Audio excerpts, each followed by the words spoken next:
वसुंधरा राजे सिंधिया नाराज हैं। उनकी नाराजगी अपनी पार्टी से है, पार्टी हाईकमान से है। राजे अपनी नाराजगी छिपाने की कोशिश तो कर रही हैं और इसी के चलते पार्टी ने जब परिवर्तन यात्राएं निकाली तो राजे ने इनसे किनारा कर लिया था। और अब जब बीजेपी के उम्मीदवारों की पहली सूची सामने आई तो वसुंधरा की नाराजगी और ज्यादा बढ़ गई। दूसरी और तीसरी सूची में वसुंधरा के कुछ समर्थकों को टिकट दिया गया तो कई के टिकट कार्ड भी दिए गए, जिससे उनकी नाराजगी अब उनके बयानों में भी झलकने लगी है। चुनावों में वसुंधरा इस समय अपने समर्थक जिन्हें बीजेपी ने टिकट दिया है उनके नामांकन की रैली में पहुंच रही हैं। वो खुद भी झालावाड़ की झालरापाटन सीट से चुनाव लड़ रही हैं, जहां उन्होंने नामांकन भर दिया है। लेकिन नामांकन से पहले वसुंधरा राजे सिंधिया ने ऐसा बयान दे दिया जिससे जयपुर से लेकर दिल्ली तक बीजेपी में हड़कंप मच गया है। और हो भी क्यों ना, हाईकमान से नाराज चल रही वसुंधरा ने राजनीति से संन्यास लेने का ऐलान कर दिया है। अब सवाल उठ रहे हैं कि अगर बीजेपी की सबसे बड़ी स्टार प्रचारक ही चुनाव के बीच में मैदान छोड़ने की बात कहने लगे तो इससे बीजेपी के दूसरे नेताओं का मनोबल पूरी तरह से टूट जाएगा। और इसके बाद से ही हाईकमान राजे को मनाने में जुट गया है। तो आखिर क्यों राजनीति से रिटायर होना चाहती हैं वसुंधरा राजे सिंधिया, इस पर करेंगे हम विस्तार से चर्चा। नमस्कार, मैं हूं परवीन शेख। तो शुरू करते हैं वसुंधरा के रिटायरमेंट के ऐलान से बीजेपी की बढ़ती परेशानी की। बीजेपी ने वसुंधरा राजे सिंधिया को पूरी तरह से कर दिया किनारे। पहले 75 साल और अब 70 साल की उम्र में ही नेताओं को लगाया जा रहा है किनारे। राजे समर्थक पूर्व मंत्री राजपाल सिंह शेखावत, यूनुस खान, कृष्णेंद्र कौर दीपा को नहीं मिला टिकट।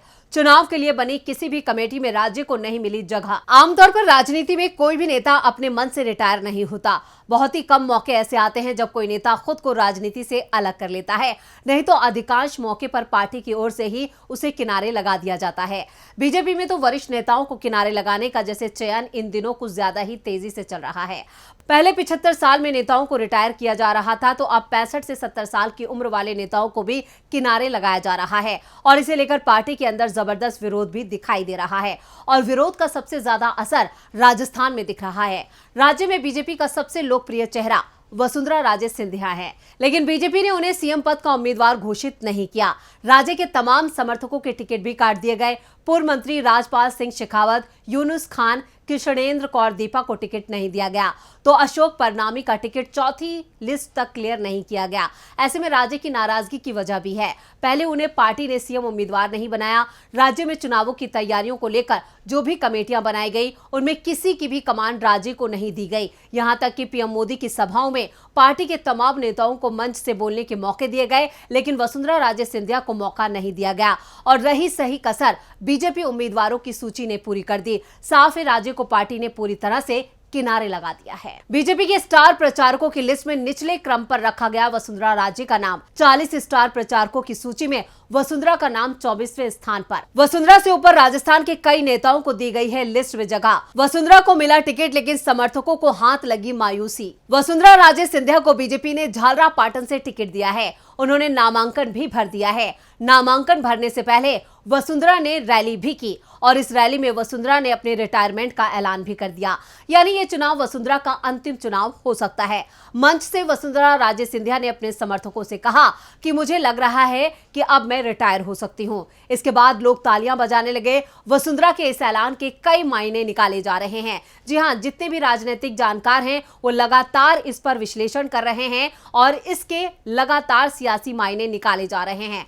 कांग्रेस नेताओं का दावा है कि राजे ने यह बयान बेहद सोच समझ कर दिया है, क्योंकि उन्हें यह एहसास हो चुका है कि राज्य में एक बार फिर कांग्रेस की सरकार बन रही है। जनता गहलोत की सरकार की नीतियों से खुश है, बदलाव की कोई उम्मीद नहीं है। ऐसे में हार की संभावना को देखते हुए वसुंधरा राजे सिंधिया ने खुद ही रिटायर होने की बात कह दी है, जिससे हार के लिए उन्हें जिम्मेदार नहीं ठहराया जाए।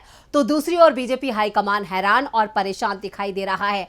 राजे के रिटायरमेंट का ऐलान और वो चुनावों के बीच पार्टी के लिए बड़ा झटका माना जा रहा है, क्योंकि वसुंधरा राजे सिंधिया को राज्य में बीजेपी का सबसे लोकप्रिय चेहरा माना जा रहा है। और शायद इसलिए चुनावों में पार्टी हाईकमान चाहते हुए भी उन्हें पूरी तरह से किनारे नहीं कर पाया। लेकिन राजे को एहसास है कि चुनावों के बाद अगर बीजेपी को बहुमत मिल गया, जिसकी उम्मीद बेहद कम है, तो ऐसे हालात में उन्हें सीएम सीएम पद नहीं मिलेगा। ऐसे में उनका यह बयान चौंकाने वाला नहीं माना जा रहा है, क्योंकि इसके कयास पहले से लगाए जा रहे हैं। राज्य की जगह दूसरे नेताओं को आगे बढ़ाने की कोशिश में जुटा बीजेपी हाईकमान। बीजेपी की सरकार बनी तो कौन होगा सीएम? सर्वे में वसुंधरा को लगा झटका। हाईकमान के दबाव में पार्टी के अंदर भी वसुंधरा का समर्थन तेजी से हो रहा है कम। वसुंधरा की जगह अब किस पर दांव लगाने के संकेत दे रहा है हाईकमान? वसुंधरा को पार्टी की ओर से किनारे लगाने की कोशिश तो पहले से ही हो रही थी। पार्टी की ओर से कई नेताओं को आगे बढ़ाया गया, लेकिन राज्य को कोई टक्कर नहीं दे पाया। पहले गुलाब चंद कटारिया पर दांव लगाया गया, वो सफल नहीं हुए तो केंद्रीय मंत्री गजेंद्र सिंह शेखावत को आगे किया गया।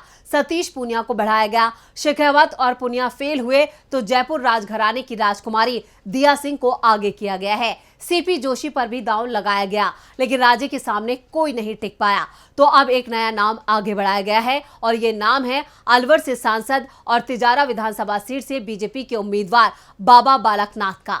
योगी आदित्यनाथ की तरह ही बाबा बालकनाथ भी नाथ संप्रदाय से आते हैं। बीजेपी की ओर से उन्हें राजस्थान के योगी के रूप में प्रोजेक्ट किया जा रहा है और हाल ही में एक सर्वे सामने आया है जिसमें बीजेपी में सीएम उम्मीदवारों में बाबा बालकनाथ अब वसुंधरा को टक्कर देते हुए दिखाई दे रहे हैं। सर्वे में वसुंधरा राज्य को 27% लोग बीजेपी से सीएम देखना चाहते हैं तो 13% लोगों की पसंद बाबा बालकनाथ बन गए हैं और ये सब पिछले 15 दिनों में ही हुआ है। सर्वे में 6% गजेंद्र सिंह शेखावत को और 3% लोग सीपी जोशी को बीजेपी के सीएम चेहरे के तौर पर देखते हैं। साफ है कि वसुंधरा के विकल्प के रूप में बीजेपी के अंदर से एक और नाम सामने आ गया है और इसी के चलते राज्य की नाराजगी भी बढ़ती दिखाई दे रही है और ये नाराजगी अब बीजेपी पर बहुत भारी पड़ती दिखाई दे रही है।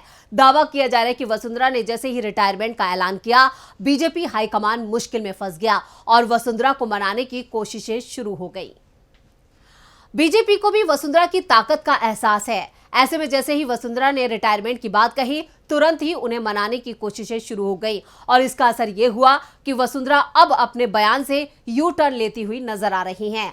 वसुंधरा से जब उनके रिटायरमेंट वाले बयान पर सवाल किया गया तो उन्होंने कहा यह हंसी मजाक में कही गई बात थी, इसे गंभीरता से नहीं लिया जाना चाहिए। लेकिन राज्य को एहसास है कि उन्होंने जो बयान दिया उसने अपना असर दिखाया है। अब इस बयान का वसुंधरा को भले ही फायदा ना हो, लेकिन यह जरूर तय हो गया कि वसुंधरा के बयान ने बीजेपी का बड़ा नुकसान कर दिया है। चुनाव के बीच ये मैसेज पहुंच चुका है कि राज्य में बीजेपी की हार होती दिख रही है। कांग्रेस के हाथ में चुनावों के बीच में बड़ा मुद्दा हाथ लग चुका है। साथ ही बीजेपी की गुटबाजी भी खुलकर सामने आ गई है। राज्य अब भले ही सफाई दे रही है कि उन्होंने झालावाड़ के सांसद और अपने पुत्र दुष्यंत सिंह को लेकर दिया था, जो अब उनकी विरासत को बखूबी संभाल सकते हैं।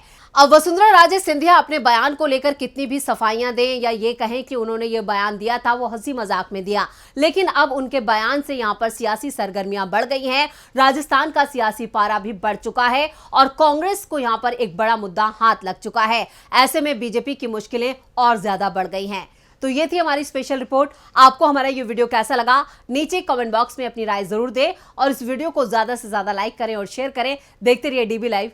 नमस्कार।